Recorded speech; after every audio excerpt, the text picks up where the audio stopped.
किसान भाइयों, इस वीडियो में आप देखेंगे बैंगन की खेती बारिश सीजन के लिए यानी जो रैनी सीजन में बैंगन होती है उसके लिए कब खेती करना होता है, और जो गर्मी सीजन के लिए जो बैंगन आती है उसके लिए कब करना होता है।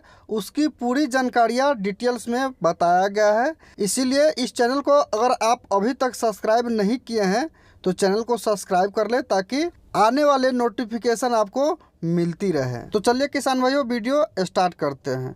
बैगन की खेती करने के लिए सबसे पहले ये जानना ज़रूरी है कि बैगन की खेती कैसे किया जाता है। तो बैगन की खेती जो होते हैं किसान भाइयों कि साल में जो है कि 2 बार आप इसको जो खेती होता है वो आप कर सकते हैं।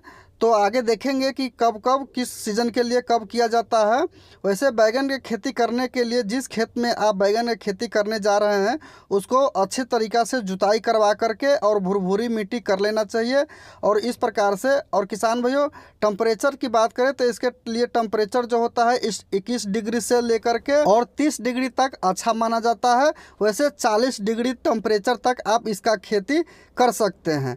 पीएच लेवल की बात करें किसान भाइयों तो 5.5 से लेकर के 7.5 तक पीएच लेवल होता है। वहाँ पर उपजाऊ मिट्टी होना चाहिए, अच्छे जल निकास वाली मिट्टी होना चाहिए। वहाँ पर अच्छे तरीक़ा से इसमें खेती कर सकते हैं आप। और जहाँ पर खेती करना चाहते हैं किसान भाइयों वहाँ पर उस खेत में सड़ा हुआ गोबर के जो खाद होता है 1 एकड़ में 4 से 5 टिलाड़ी जो होता है कि सड़ा हुआ गोबर के खाद दे करके आप खेती कर सकते हैं। और रासायनिक खेती करते हैं तो उसमें सिंगल सुपर फॉस्फेट जो होता है 1 बोरी लेकर के जो पाउडर फॉर्म में आता है उसे रख सकते हैं। और उसके बाद अच्छे से बेड बना करके आप चाहे तो बेड बना के कर सकते हैं, या चाहे तो कम खर्चे करना अगर चाहते हैं तो समतल ज़मीन करके आगे देखेंगे किस प्रकार से किया जाता है उस प्रकार से कर सकते हैं। तो आप चाहे तो इस प्रकार से नर्सरी लगा करके नर्सरी खुद भी उगा सकते हैं और नर्सरी 35 से 40 दिन में ठीक ठाक उग जाता है। अगर आप चाहते हैं कि मार्केट से बीज ले आकर के जो छोटे बैगन का पौधा होता है वो ले सकते हैं, या कहीं से उपलब्ध है तो वो ले आकर के आप लगा सकते हैं आप अपने खेतों में।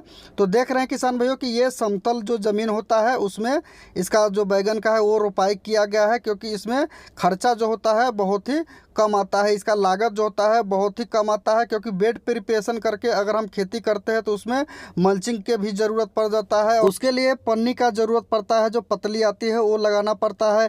ड्रिप इरिगेशन के लिए पाइप की ज़रूरत पड़ जाती है और उसको सिस्टम बाय सिस्टम लगाना पड़ता है। तो मेहनत के साथ साथ खर्चा भी बढ़ जाता है। इसलिए जो छोटे किसान भाई होते हैं वो जो फ्लैट ज़मीन होते हैं इस प्रकार से ऐसे लगा करके, और इसके बाद जो होता है लग जाने के बाद इतने बड़े तक हो जाता है तब इसके ऊपर मिट्टी जो होता है फावड़ा से आप चढ़ा देते हैं तो बहुत ही अच्छा हो जाता है। तब जो उसके बाद जो होता है कि इसमें फ्लावरिंग और फ्रूटिंग जो होता है जैसे 45 दिन का ये हो जाता है, 40 से 45 दिन का, तो इसमें फ्रूटिंग जो होता है वो और फ्लावरिंग वो स्टार्ट होने लगता है। तो धीरे धीरे ऐसे ही करके जो होता है इसमें फ्रूट आने लगता है। अब बात करते हैं किसान भाइयों कि रैनी सीजन के लिए जो बैगन का खेती है आप करने जा रहे हैं तो कब लगाना है।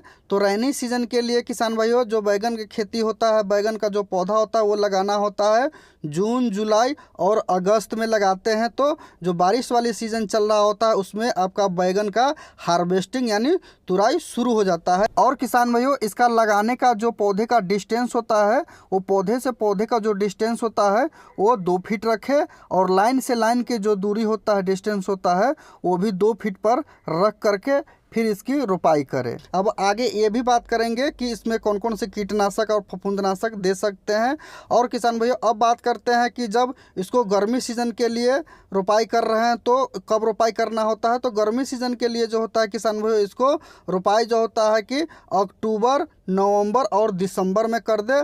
तो जैसा ही अक्टूबर, नवंबर, दिसंबर में इसका रोपाई करते हैं कि अगले साल में जैसे मार्च से गर्मी स्टार्ट हुआ है तो मार्च से जो होता है कि हार्वेस्टिंग जो होता है वो ये होने लगता है, और पूरे गर्मी सीजन जो होता है ये बैगन इसे आप ले सकते हैं। और बैगन का जो पौधे होता है किसान भाइयों कि इसे हार्वेस्टिंग या क्रॉपिंग जो कर सकते हैं वो तकरीबन 7 से 8 महीने तक कर सकते हैं।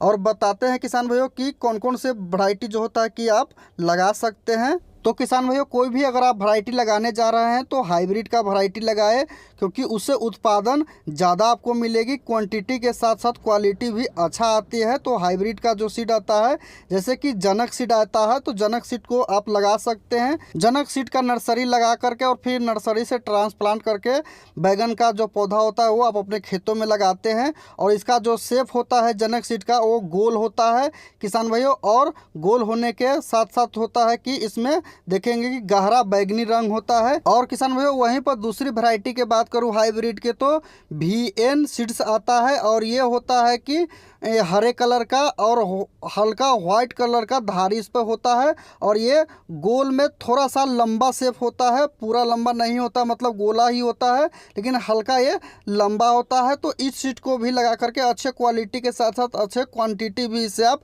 ले सकते हैं। ये सब जो है हाइब्रिड वैरायटी है। या नहीं तो किसान भाइयों जो आपका लोकल एरिया होता है, उस एरिया में जौन सा सीड चल रहा होगा उस सीड्स को सेलेक्ट करके आप अपने खेतों में लगा सकते हैं। अब बात करते हैं किसान भाइयों कि इसमें देखेंगे कि बैगन जो होता है कि इसमें जब कीट लग जाता है बैगन के अंदर, तो उसमें बैगन का साइज होता है वो टेढ़ा कुछ इस प्रकार से हो जाता है। जिस साइड से लगा रहता है उस साइड को वो टेढ़ा हो जाता है, और किसान भाइयों जिसमें नहीं लगा रहता है उसमें बिल्कुल जो होता है इस प्रकार से सीधा सीधा जो बैगन होता है वो हो जाता है। ये जो लंबे वाला बैगन होता है उसमें मैं बता रहा हूँ, जो गोल वाला बैगन होता है उसमें सिर्फ आपको छेद ही मिलेगा और साइज में वो छोटा मिलेगा। हो सकता है कि वो साइज में बड़ा भी हो, लेकिन उसमें छिद्र मिलेगा। तो उसके लिए जो होता है किसान भाइयों की क्या करें, इसमें इमिडाक्लोप्रिड जो आता है कीटनाशक 17.8% वाली, उसको जो होता है कि 15 लीटर के ड्रम में 5 ml डाल करके और इसको 10 दिन पर इसको स्प्रे करते रहना चाहिए। और ऐसे करके जो किसान भाई होते हैं कि जैसे कि देखिए कि फ्लावरिंग आना शुरू होता है, तो पहला स्प्रे कर दे और दूसरा स्प्रे 10 दिन के बाद और तीसरा स्प्रे 10 दिन के बाद कर दे तो अच्छे अच्छे जो बैगन होते हैं वो इसमें लग करके आएंगे। कोई सा भी दाग धब्बा और कोई सा भी कीट का प्रकोप जो होता है इसमें देखने को आपको नहीं मिलेगा। बिल्कुल साफ साफ जो बैगन होता है वो आपको देखने को मिलेंगे, और हार्वेस्टिंग करके मार्केट में अच्छे से आप ले आ सकते हैं। बिल्कुल जो शाइनिंग होता है बैगन में वो बिल्कुल शाइनिंग से भरा होगा, और सभी बैगन जो होता है वो निरोग होता है। अगर फंगीसाइड के बात करें कि कोई कोई सा होता है किसान भाइयों की जैसे कि बैगन के पौधे में या पत्ते में फंगिस लग जाता है, तो मैंकोजेब का जो होता है आप स्प्रे कर सकते हैं। तो 15 लीटर के ड्रम में जो होता है कि 10 ग्राम मैंकोजेब रख करके और पूरे फसल पर आप स्प्रे कर सकते हैं, और ऐसे करके 10 दिन पर अंतराल रख करके आप कर सकते हैं। उसके बाद देखेंगे कि जितने भी 2 से 3 बार आप उसको जो होता है मैंकोजेब का स्प्रे करें, और जितने भी बैगन होगा वो सभी बैगन जो होगा वो साफ साफ हो जाएगा। क्वालिटी के साथ साथ आपका जो बैगन का क्वांटिटी होगा वो भी बढ़ जाएगी। तो इस प्रकार से अगर आप बैगन की खेती करते हैं तो बहुत ही अच्छा से जो होता है कि आपका बैगन जो होगा पौधे में लगेगा, और उससे आपको मुनाफा होगी। तो आप मार्केट में ले आकर के इसे बेच सकते हैं, या जो खेतों से व्यापार आते हैं और आपको अगर खेत से सेलिंग करते हैं तो खेत से भी जो होता है इसको आप सेलिंग कर सकते हैं। और बहुत ही जो होता है कि अच्छे अच्छे बैगन लग करके आएंगे तो बहुत ही अच्छे रेट भी आपको मिलेगी। तो ये वीडियो आपको कैसा लगा कमेंट करके आप ज़रूर बताएं।